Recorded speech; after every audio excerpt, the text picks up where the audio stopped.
So this is all live. This is going to go online, right?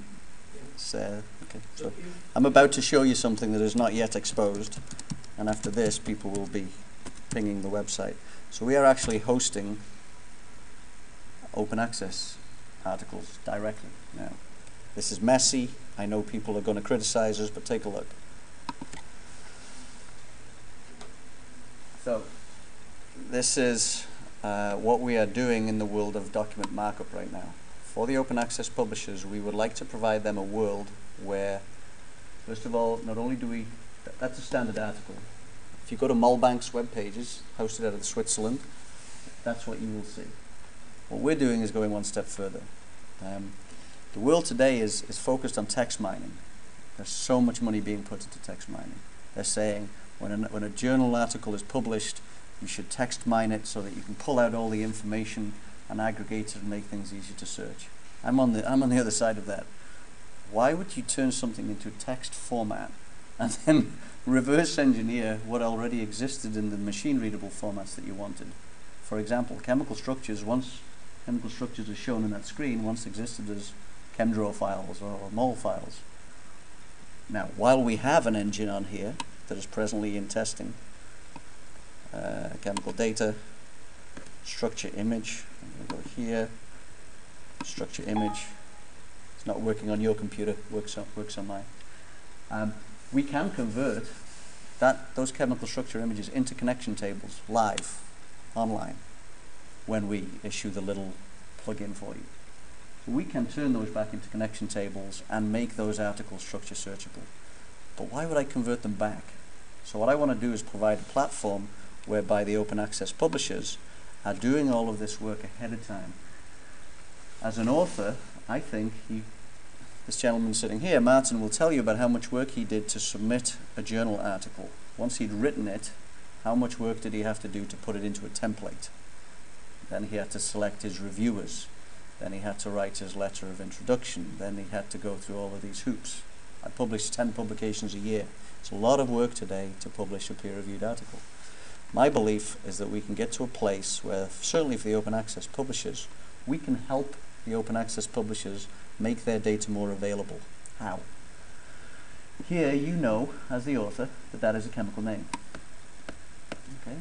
You highlight it, call it a chemical name. Okay? You can also do that for chemical formulae, you can do that for chemical groups, you can do that for chemical formula. Running on our server, I don't think it's going to work on that name because I think that name is incorrect. We will see. Oh, I was wrong. We just converted that name to structure live. I'm actually very proud of that. I didn't think it would work. What you could do now, and what we're working on, is putting a little button here, right there, that says deposit. As the author, you will upload your publication into here, into our server. We don't take copyright from you. We don't demand you hand us anything. You can use the service in the future when it's ready. But if you want to, before you submit to any publisher, you upload your Word doc, RTF file, HTML file, XML file, we'll take them all. Then you mark it up, and there's a molecule. You click the button that says deposit. It pushes the structure right into ChemSpider. It carries with it the article title, the list of authors, and if you choose to, a snippet of the abstract. And it goes onto our database and it sits in embargo. It's on our site, nobody sees it. Then you go through your 3-month, 6-month process of going through peer review, making your edits. Then whoever accepts the article publishes it. And if it's in the primary journals, you'll get a DOI, Digital Object Identifier. If it's in the open access publishers, maybe you'll get a DOI. Not always. You'll get a URL. You'll come back onto our site. You log in under your name, and it will say you have 5 articles that you have submitted to ChemSpider in embargo. You click on the article, you input your DOI, you say publish. The day you do that, all the structures associated with this article will go live on the site. They will link out to the publications, and you just made all of your chemistry information accessible to people. Now, do they have to pay to see the journal article? Depends what you published. it's open access, no. If it's in some of the other publishers' hands, yes, you have to pay. But you've just made all of your information public. If this was CAS or Ballstein or any of the other large database groups, what will they have to do to make that article searchable? They'll have to come back, they'll have to take the chemical name, they'll have to redraw the structure. I say don't do that. I say take care of moving forward of making the data available. I understand we have to have processes to go back to the archives and make things searchable, but I judge that 10 years from now, it's what's happened in the past 10 years that's important, rather than what happened in 1899. Search for fullerenes in 1960. Nothing. So I think modern science should get behind systems like this that can deal with making data more searchable moving forward.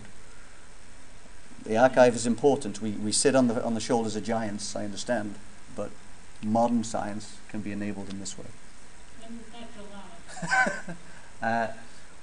This was done in 30 days. So what you're seeing has been done in the month before ACS. It's very iffy.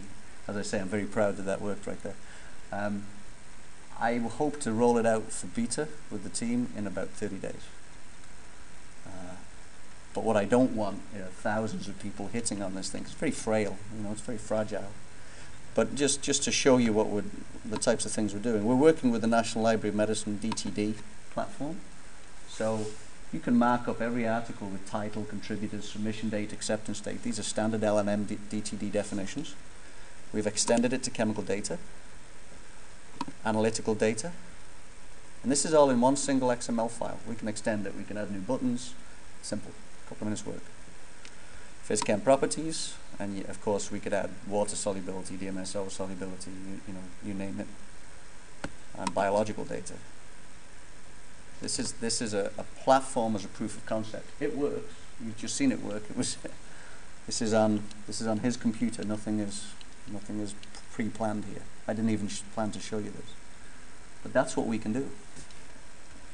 So if you know people to talk to who would be interested in supporting open access platforms and making data like this more available, I'd love to talk to them because we've got a proof of concept right here. Oh, I know about them.